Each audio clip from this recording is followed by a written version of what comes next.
Jo namai, tai labai labai gerai. Kas čia per renginys, Mariau, vyko pas mus? Turgus. Turgus. Koks čia turgus vyko? Tautų turgus. Tautų turgus. Kodėl tautų? Kodėl tautų turgus? Nežinau. Gal Nes kiekvienais metais švenčiai.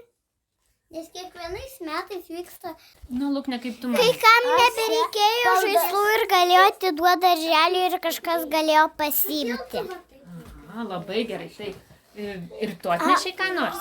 Taip, Ką tu atnešiai? nebeatsimenu. Tokių daiktų, Mariau, tu atnešiai ką nors? Aš atnešiau ne tą dieną. Gerai. O ką pardavinėjote, vaikinai? Pardavinėjau česnakų ir tinginio.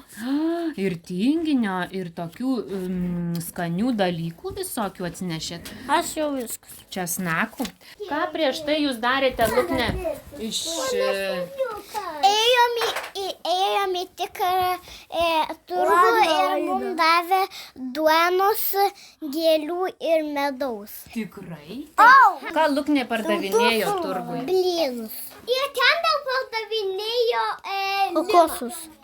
Ar Luknė, tu ką nors gero nusipirkai turguje? Taip. Ką nusipirkai? Tinginį ir nebeatsimenu, ką iš Luko nusipirkau. O tu ėjai ten į tą mainytuvę. Kaip ten viskas vyko, kur tu sakai daiktų atnešit? Taip. 2 daiktus nusipirkau. Ką tu ten radai? Žiūroną ir tapkės. Tapkės pasiradai. O kokios ten tapkės? Nebeatsimenu. Tai ten naujos tapkės? Taip. Labai gerai.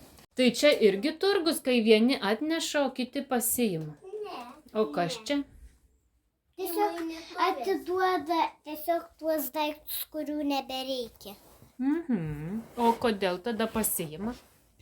Nes jeigu tie patinka daiktai, Galima tada dar su jais ką paveikti.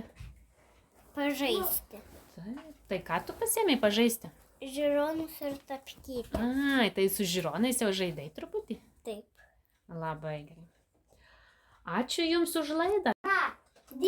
Jo namai, tai labai labai gerai.